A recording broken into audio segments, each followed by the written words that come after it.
shall we begin? The games begin? All right.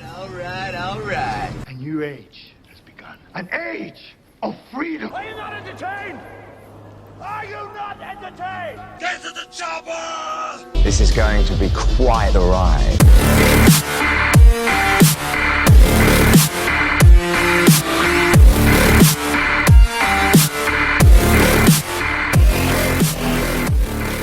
Hello, everybody, and welcome. What was that? Off to a great start. Hello, everybody. Welcome to the Movie Bit Podcast. I am your host, Christian Renteria. This is, of course, the Movie Bit Podcast, where we talk about all the big breaking movie news items of the week, along with the trailers, although we didn't get any trailers this week. And the movies that are coming out in theaters this weekend, we have two movies relatively on the limited release, because not a lot of fanfare. I didn't even know anything was coming out this weekend until I was making the outline for the podcast. But yeah, so this is a podcast where we talk about all that, and we'll get to that. Also, a relatively short or not as packed news week. A lot of these movie news items are kind of, on the lighter side. Nothing really too massive in terms of big movie news items. So this week's podcast might be a very short one. So, but I did not want to leave you guys without a podcast. So let us get to the podcast. This is usually where I would say let's get to the trailers, but like I mentioned, there was no real trailers this week, at least at the time of this recording. Something big drops, obviously. I'm recording this early enough where I can just drop it right here. But if that's not the case, then let us move on to the movie news items of the week. We're going to start off with a relatively quick one. The sequel to the Meg will start filming next week in the UK. Yes, they are making a sequel to the Meg. The movie will also go through a director change in Ben Wheatley, who directed the movie The Kill List. That's kind of where he's mainly known. Anytime his name pops up, that's the movie that pops up for him. He will be replacing John Turteltaub, who of course directed the first movie. Jason Statham will return to reprise his role as Jonas Taylor, aka the man who literally kicked a megalodon in the face. But he also reportedly has more creative control over the movie. Apparently he wasn't too happy, I guess, from some reports, or at least the report that I read kind of made it seem like Jason Statham was not happy that some of the choices that the first movie made. So it looks like he has a little bit more creative control on this one than he did on the first one. Though exactly what that means was not reported, so we'll have to obviously wait and see on that. There is no word yet on if any of the other surviving characters from the first movie will return, but filming will start next week, so like I mentioned, so I'm pretty sure we'll find something out. The sequel, which is called Meg 2 The Trench, was written by the first set of writers from the first movie, which itself was based off a novel, and since we're getting a sequel, this sequel will take as inspirations from the novel's sequel as well. The next movie news item is that Daniel Radcliffe is set to play the popular musician Weird Al Yankovic in a biopic, which will be available exclusively, weirdly, no pun intended, on the Roku channel.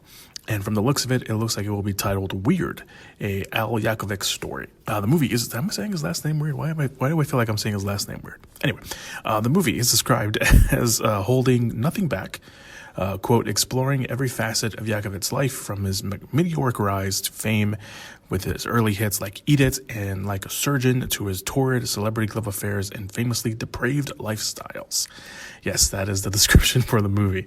Eric Appeal, I think that's how you say his name, wrote the movie with Weird Al, and he will also direct the movie as well. Filming will begin in early February, so we can probably expect a little bit more casting tidbits to come out soon. Interestingly enough, Weird Al and Appeal produced and released a fake trailer in 2010, also called Weird, the Al Yankovic story, which starred Aaron Paul playing Weird Al. But I guess this will have no connection. I guess they're going the probably somewhat more serious route. Who knows, considering they released a fake trailer almost 12 years ago. Yeah, 12 years ago. So, yeah, I don't know. We'll see about that. But Daniel Radcliffe, interesting choice for Weird Al, but I'll take it. Why not? Moving on to the next movie news item. Anthony Mackie, Captain America himself, is moving behind the camera and will make his directorial debut on Spark. This will be based off the civil rights pioneer Claudette Colvin. I hope that's how you pronounce her last name. I think that's how it was. Yeah, Colvin. And will be portrayed by Sanaya Sidney. Sorry, I almost mispronounced her name. The film will follow Colvin, who at 15 bravely stood up to racism, being arrested after refusing to give up her seat on a crowded, segregated bus in Montgomery, Alabama, 9 months before Rosa Parks did the same and became the symbol of the civil rights. So yes, this I do not know. I don't know who Claudette Colvin was. Apparently Mackie didn't know either, or maybe he did, but he came across the story, Colvin's story, during a visit to the National Civil Rights Museum in Memphis, and it stuck with him, and it obviously stuck with him enough to find some writers and producers to, give him a chance and make his directorial debut. On top of this will be Sydney's third real-life person she's portrayed. She played Venus Williams in King Richard, which, of course, was the movie about the Williams sisters and their father, who obviously trained them. And she is set to play Sasha Obama in Showtime's The First Lady, which I believe premieres later this year, maybe early next year. I actually forgot when that comes out. But and now she'll be playing a civil rights pioneer herself, Claudette Colvin, which again I did not know. Obviously, we all grew up with the Rosa Parks story.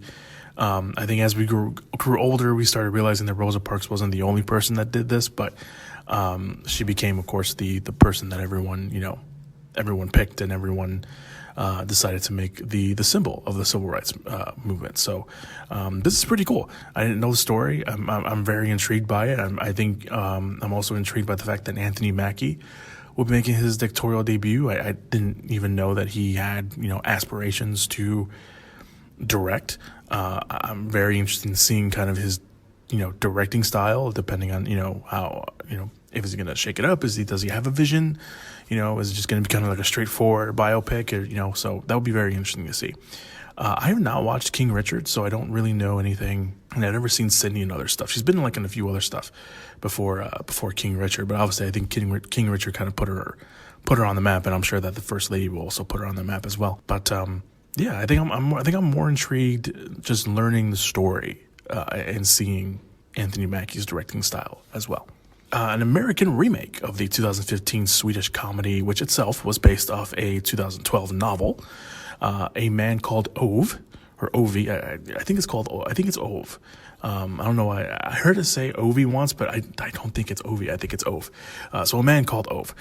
Tom Hanks will reportedly be the lead in the movie. I think he signed on a while ago to be a producer, but it looks like now he will be also starring in the movie. Marc Forster, who directed The Kite Runner, Finding Neverland, and World War Z, will be directing the movie. He joined the project this week. The story follows Ove, a depressed widower whose life is changed for the better when the chatty family of four moves in next door. Production will begin sometime this year. There's no word yet on when exactly, but it will begin this year. I didn't watch the Swedish version. I heard some very, very good things about it. I also heard some very, very good things about the book. My sister heard an audio version of the book, and for a little while there when we were going to work together, I would hear it. And it sound. I mean, audiobooks, are very different from the voice in your own head when you're reading a book, but it was very good from what I can remember hearing. I didn't get to hear the whole thing, but I heard a few chapters of it, but it sounded pretty good. It sounded pretty funny. I haven't seen the Swedish version. I heard the Swedish version is very good. I think it even won some awards as well. So I'm very looking forward to seeing what they do here and seeing Tom Hanks. I'm assuming that Tom Hanks will play Ove, the depressed widower. And then, it'll be interesting to see kind of who he casts around him and, see if it gets any sort of, recognition, and see if it's, follows suit with the remake and even the book. So that'd be interesting. It's Tom Hanks. I mean, come on, it's Tom Hanks. All right, and the next movie news item, at least at the time of this recording, this is the final news item that I have. So again, if anything drops, I'll put it up after this. But yeah, so Netflix and Aardman Animation. Yeah, Aardman Animation. I was mispronounced that production studio, and I'm ashamed of it. I want to be honest. They have announced 2 movies. Just speeding past. They've announced that 2 movies are going that they are working on, that they will be releasing through Netflix. The first is a new Wallace and Gromit movie. Writing and storyboarding have already begun, and the aim is to release the movie in 2024. They even released an early synopsis which reads like this, saying, quote, Gromit's concern that Wallace has become overdependent on his inventions provides justified when Wallace invents a, quote, smart gnome that seems to develop a mind of its own. As events spiral out of control, it falls to Gromit to put aside his qualms and battle sinister forces, or Wallace may never be able to invent again. I like the Wallace and Gromit movies. I haven't watched all of them, but I've seen enough of them where I know I do like them. And I know they have a very selective taste for people, but I really do like the Wallace and Gromit movies. The next movie that the 2 studios will be developing is a sequel to Chicken Run, which will be titled Chicken Run: Dawn of the Nugget. The first movie, which was released all the way back in 2000, this movie is 22 years old. Which, when I read that report, I died a little bit inside because I remember watching this movie, and I remember watching it in theaters. And it was apparently 22 years ago, and I died a little bit inside. It is still, to this day, this I didn't know, Chicken Run is still to this day the highest grossing stop motion animated movie of all time. That is ridiculous to have that record 22 years later. Granted, we don't have a lot of stop motion animated movies coming out, but that's still a very impressive feature. Especially considering that Linka Studios is known for their stop motion animated movies, and none of them have made enough money to surpass Chicken Run. I also didn't double check that. Probably should have. Let's just go with it because it sounds cool. And also, I don't want to look up anything from Chicken Little anymore because it's again, I died a little bit inside. But Artem, with that said, with the record. Maybe. Artem has always wanted to do a sequel, and now they're going to do it. The original, in case you forgot or haven't watched it or chose to forget things because it was 22 years ago, followed a flock of chickens planning an escape from their farm once they learn that they are being raised to slaughter and being put in Mr. and Mrs. Tweedy's pies. Ginger and Rocky the Rooster are the leaders of the group. The sequel will bring back the characters and the majority of the voice cast from the first movie. Ginger and Rocky will be replaced voice-wise. Thaddy Newton will voice Ginger, and Zachary Levi will voice Rocky the Rooster. The two characters now also have a daughter named Molly, which will be voiced by Bella Ramsey, aka the little girl from Game of Thrones that everyone fell in love with in the final season. Dawn of the Nugget currently has a plan to come out next year in 2023, although no exact release date was been given. So given the amount of work that goes into stop animation, I'm assuming that they've probably already started filming this many years ago. I actually sometime early this year, maybe even a little bit last year, because the deal between Aardman and Netflix actually, I think it was officially announced last year, if I can remember correctly. And they released something together. It was like a short called Robin, and I think that has been going around and getting a lot of awards or getting nominated for stuff. So I think they just wanted to, obviously continue boasting their partnership together and making something like this. So that's pretty cool.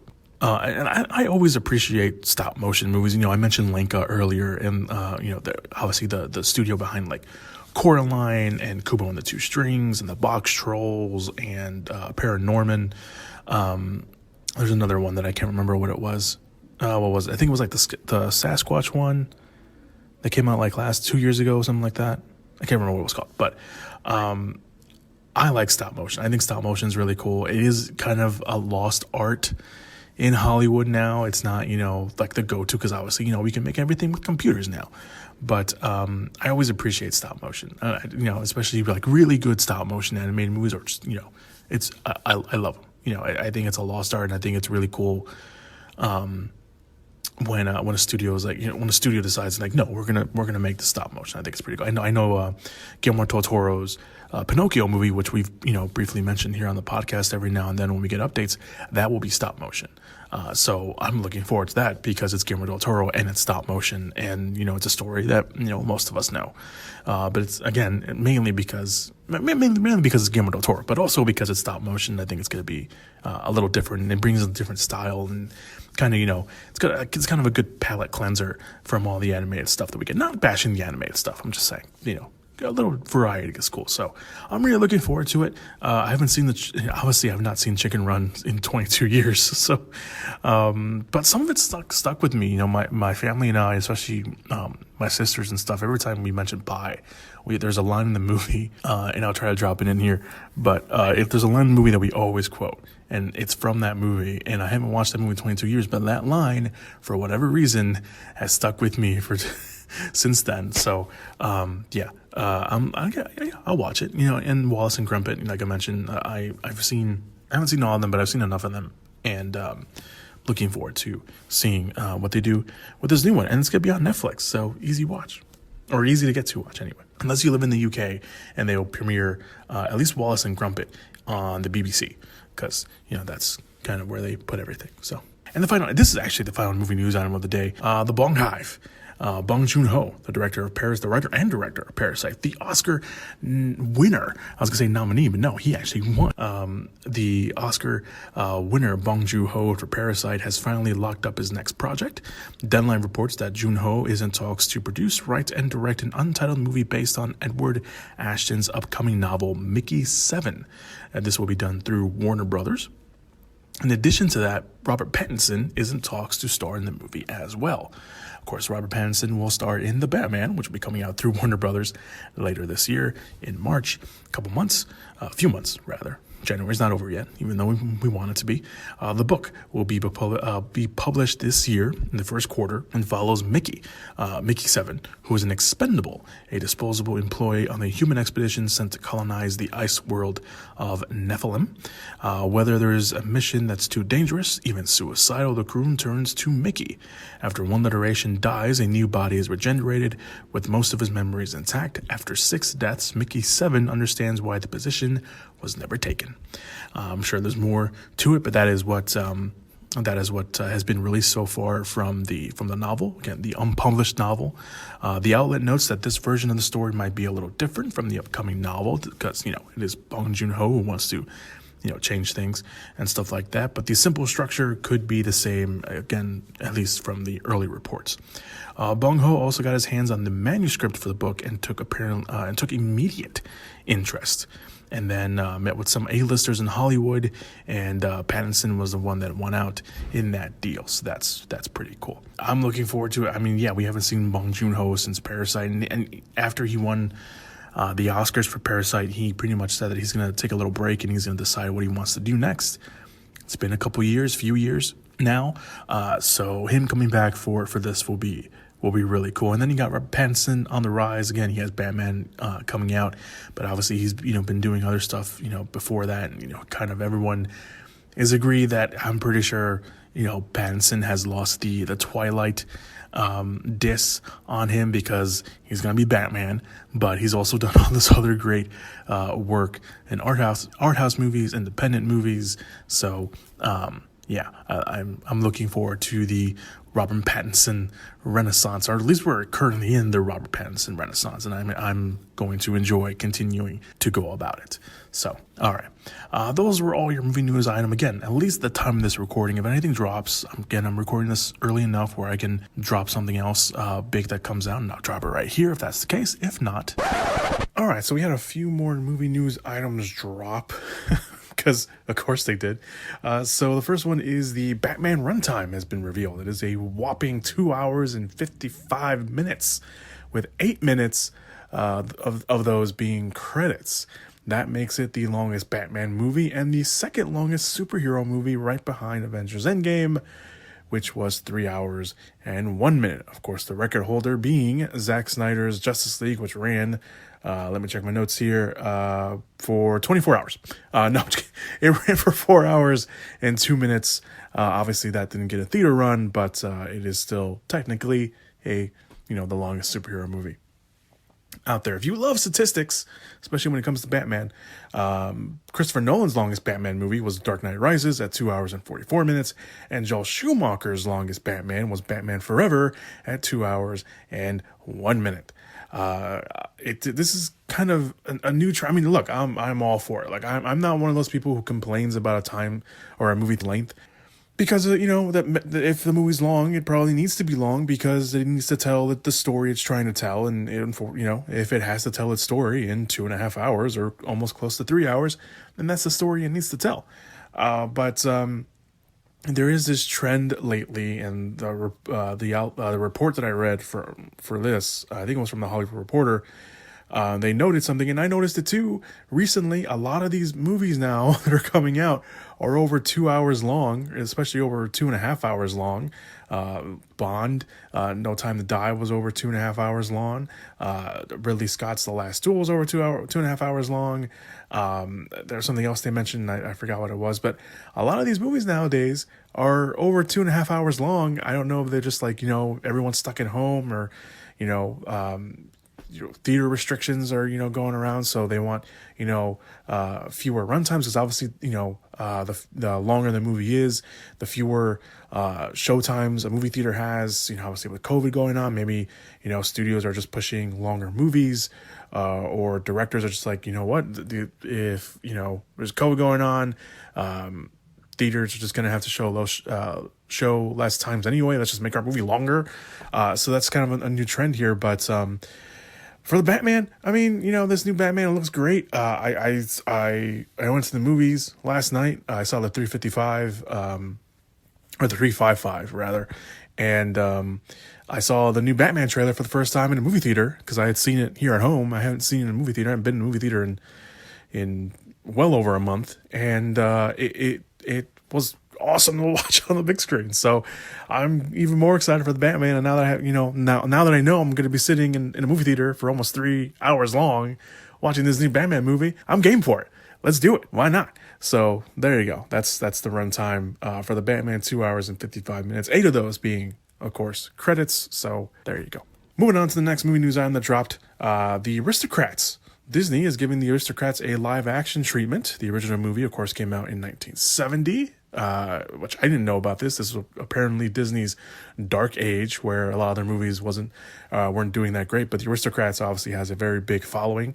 I think a lot of that had to do with DVD sales or VHS sales, rather, back in the day.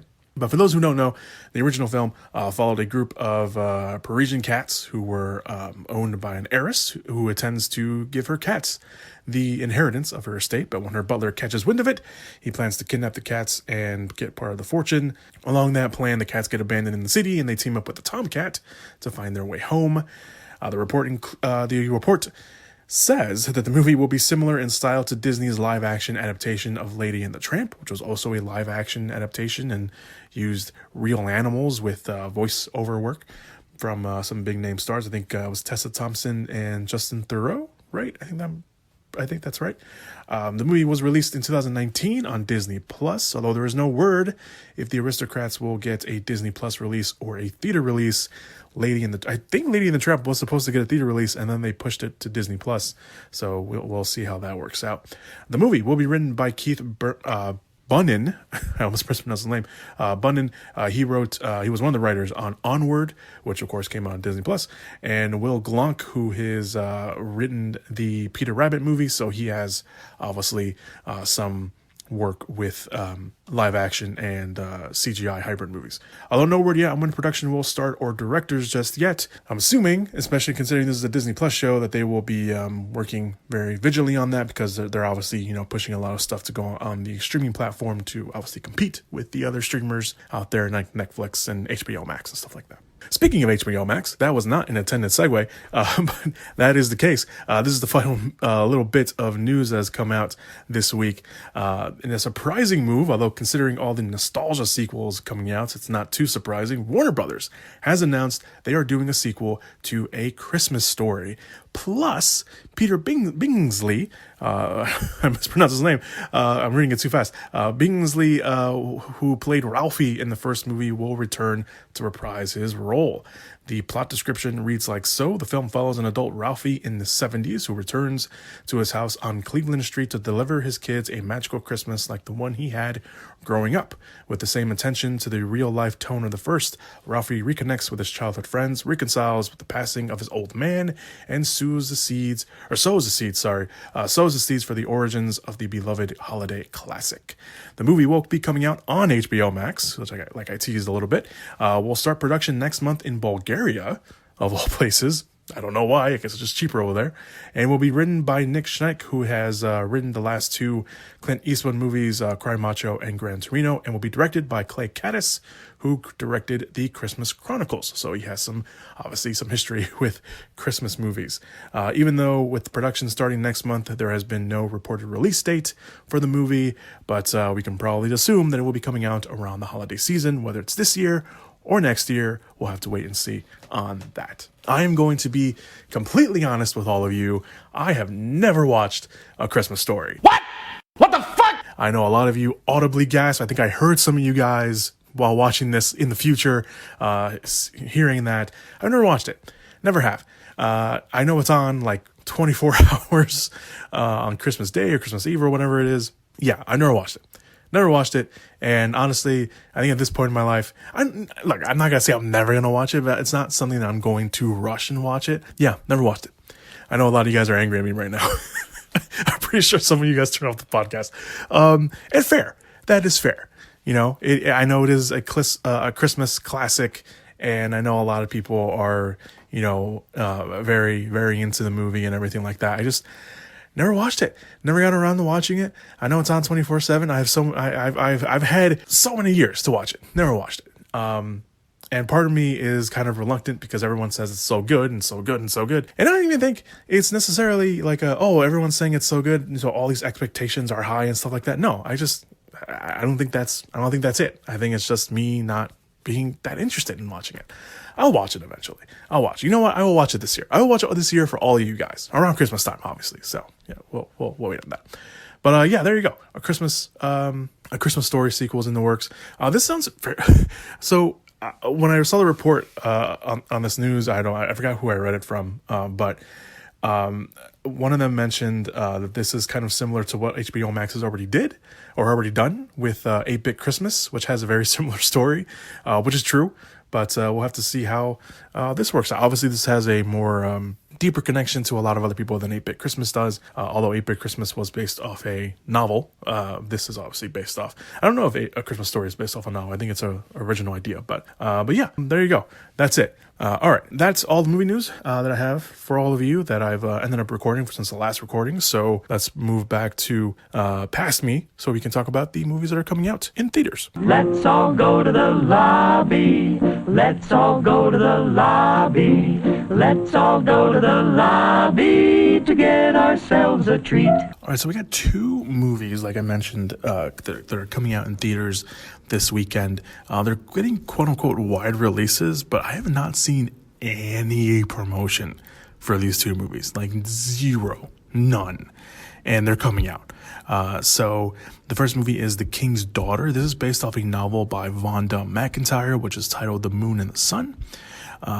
This follows King Louis the 15th. Am I reading that right? Yes, I think I am. My Roman numerals sometimes get mixed up. But his quest for immortality leads him to capture and steal a mermaid's life force, a move that is further complicated by his illegitimate daughter's discovery of the creature. Pierce Brosnan will play the king. Kayla Scodelario from Crawl and, unfortunately, Resident Evil Welcome to Raccoon City. It looks like she's playing the daughter. Benjamin Walker's also in there, which, FYI, in real life is actually Scoladario's real life husband. It looks like they're playing the love interests in this movie, so that'll be interesting. Bing Bing Fan from the 355 that came out earlier this year.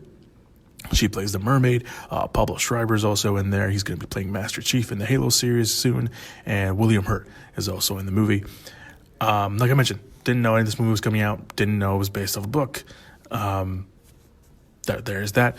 Redeeming Love is the next movie that's coming out in theaters. This is also based off a novel by Francine Rivers. This movie, sold into prostitution as a child, Angel, played by Abigail Coven. She is on Netflix's Sabrina, and I forgot to write down who she plays. I'm a bad host. I apologize for that. But she's in there. Knows nothing but betrayal, but can her heart ever be mended? It's a love story. Obviously, it's called Redeeming Love. The cast co-stars Logan Marshall Green, Nina Dobrev, Eric Dane, and Falcom Jensen, aka Jean Grey from the original X-Men movies. So there you go. Redeeming Love and the what was it called? The King. The King's Daughter. I was like, what was it called? It's right in front of me, and I still ignored it. So yeah, there you go. Those are your movies coming out this week. It's a light week. It's January. It's also COVID. This is one of those weird weeks in January that I think, even if it wasn't COVID, I think, with everything coming out and everything still out there, I think it would have been a weird week anyway. I think it's made worse by the fact that nothing is coming out next week. Like, literally nothing. I mean, in theaters, there's probably going to be, like, limited releases and stuff, but it doesn't feel like it. And then Morbius, which, of course, was supposed to come out next week, was the big release, but that got, pushed back to April. So, yeah, there you go. The King's Daughter and Redeeming Love, your new movies, if you want to go give those a shot, will be coming out this week, but if not, you can catch up on other stuff. Scream is also still in theaters. I have not watched it yet. I know, shut up. I will watch it soon. Anyone who's done a podcast on Scream, I have not listened to it because I want to watch it first. That's still in theaters. The 355, which I mentioned earlier, that's still in theaters as well. I think The King's Man, I think this might be one of the last weekends you can probably go watch it, there's that. Spider-Man still in theaters. What else is out there? There's probably a bunch of other stuff. I guess it also depends on your movie theater as well. But yeah, there you go. Those are your movies coming out. It seems like a nice catch-up week if you haven't caught up on anything. So there you go. And that's it, everybody. Thank you guys so much for listening to the podcast. I mentioned this might be a short podcast because it was kind of a light week this week anyway. So thank you guys so much for listening to the podcast this week. I very much appreciate it. And like I always do. So be sure to check out the links down below if you want to listen to the podcast on any other platform that you're listening to it right now. If you're listening to it on YouTube, you can also go listen to it on Apple Podcasts, Stitcher, and Spotify. If you're on one of those platforms and you want to go listen to somewhere else, there you go. Now you know where it's at. We'll also have the Twitter and Instagram pages down there for the podcast and for my personals. If you want to go follow me personally, you can. That'd be cool. But yeah. There you go. That's all I got for you guys. Thank you guys so much for listening to the podcast this week. Very much appreciate it. Again, light week, short week. Those are sometimes cool. Those are sometimes good. Little breather, little refresher. Nothing too crazy. So yeah. Thank you guys. Appreciate you. And hopefully next week I can talk more above a whisper. I'm not whispering, but I am not talking on my full volume like I usually do because I'm still at work and I am literally squeezed in between two classrooms that are currently teaching because I can hear it. I don't think the microphone will be able to pick it up, but I can. So thank you guys so much, and I will see you guys next week. Have a good weekend. Be safe. Be warm. It's really cold over here in Chicago, but at least today. But yeah, be safe, be good people, and as always, go watch some movies. Whoop whoop! Yeah! Give it up! Movies!